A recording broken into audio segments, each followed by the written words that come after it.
Sensational. Comment and subscribe. Like, comment, and subscribe.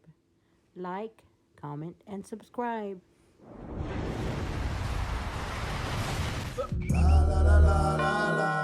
Bird story would have been one of them. I had quite a few, but I think if I had to pick one, it would be the time I was on the floor with the great Pete Maravich, who was on our team at that time. We had Pete at the end of his career, and we had Larry in the beginning stages of his career. So Pete passes the ball to Larry. Pete's man runs down and double teams Larry. Larry puts some fucked up shot. It goes astray, and we come back to the bench, and Pete goes, Larry, you're being double teamed, man. You got to pass the ball. And Larry looked up and said, if you were any fucking good, there would be double teaming me. I was thinking in my mind, that's gonna leave a mark. Wait a minute. This dude was a Hall of Famer, man. He was one of the best players ever to play the game. And Larry just insulted him. And this was cool. This was his damn teammate. This is his teammate. That's what. I never forget driving and I'm listening to a game. It's New Mexico State playing Indiana State.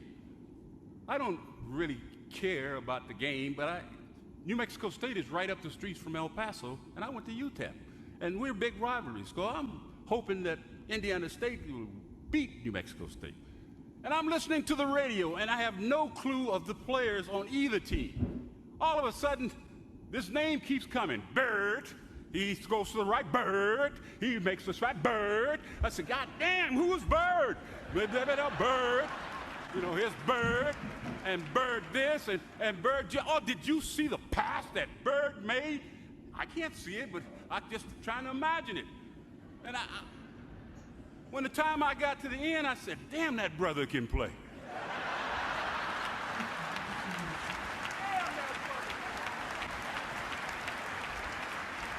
Hey, let me tell you something.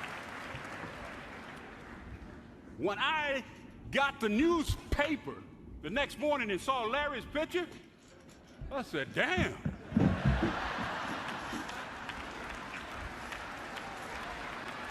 How good was Larry Bird? He was damn good. You had a quote, not to cut you off, that Jordan made you look slow, Larry made you look dumb. Yeah. Shit talker? Yeah, he talked shit all the time. I didn't get a lot of it.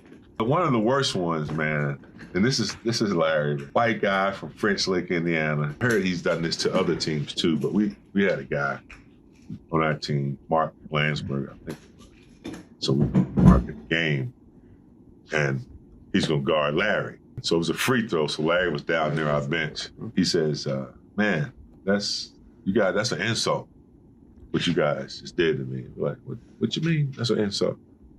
He says, you guys put a white boy on me. So that's who he was, man. And then he went just ate his ass up and he looked it up. Like, told you. So but he used to do that anytime that happened, whatever team, he would always say, that's an insult. He was tough. He was nasty, physical. I didn't really like him. Tell us about it, Sneak. Tell us about Larry Bird. I give you a game. Well, Kevin McHale scored 57 one night. So Bird said, I'm going to break your record against Atlanta. I'm like, I'm going to get 55, not here, Well, In New Orleans. Hell, it was a week or 10 days later, we're down in New Orleans, and he just got on fire. I ain't never seen anybody like him that not super athletic, but he beat you in so many ways. Yeah. Left corner, down low for Bird with position. He fakes it and shoots it good. And Dennis Johnson misses a shot, rebound Bird.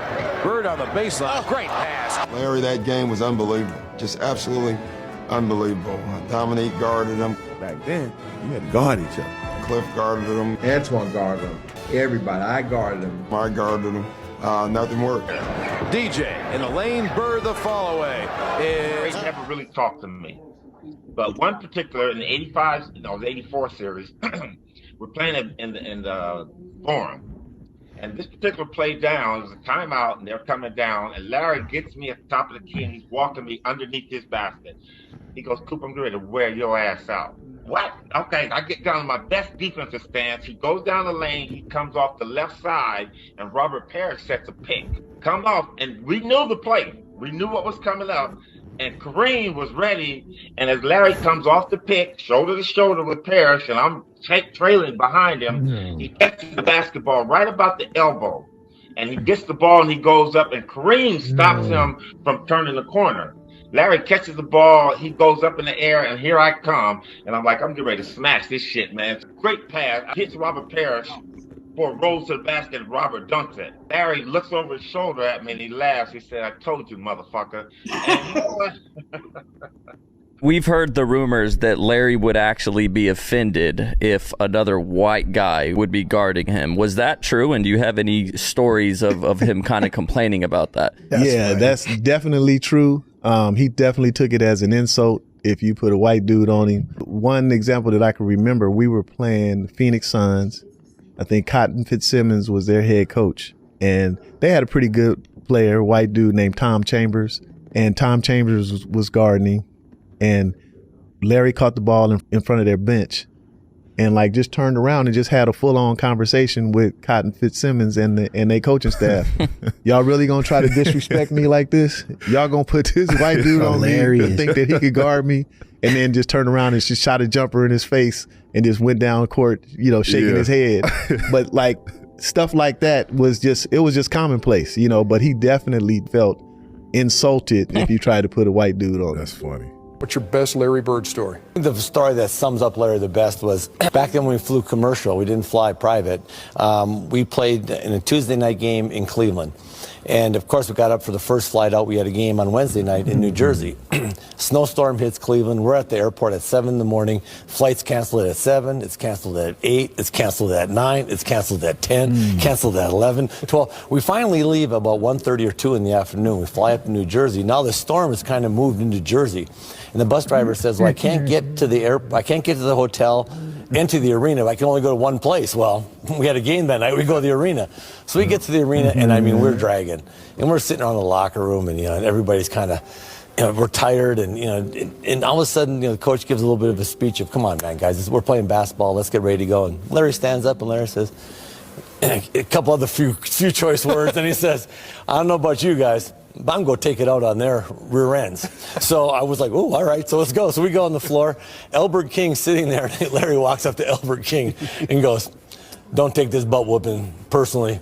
I've been eating hot dogs all day. And then Elbert King looks at him like, you've been eating hot dogs all day? What's that got to do with me?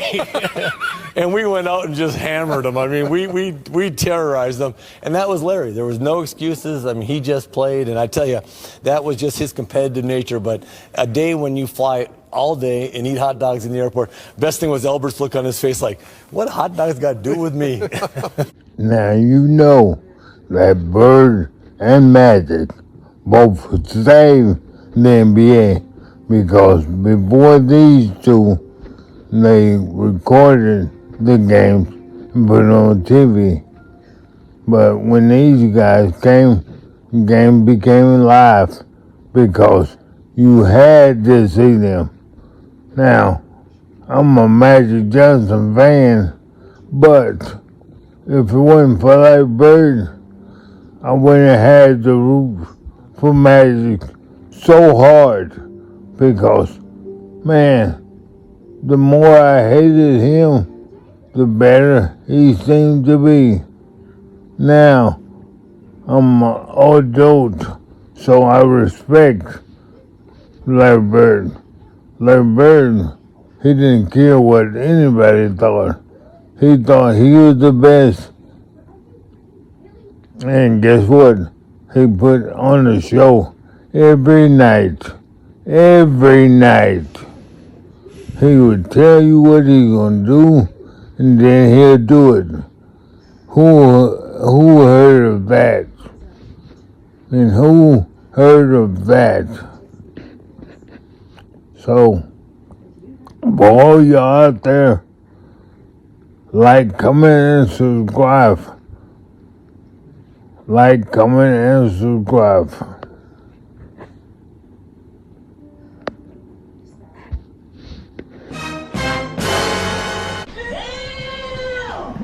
Chris. Bye, Felicia. Be the best you can be. Love your family, love your friends. Spread love, not violence, not this virus. As always, peace.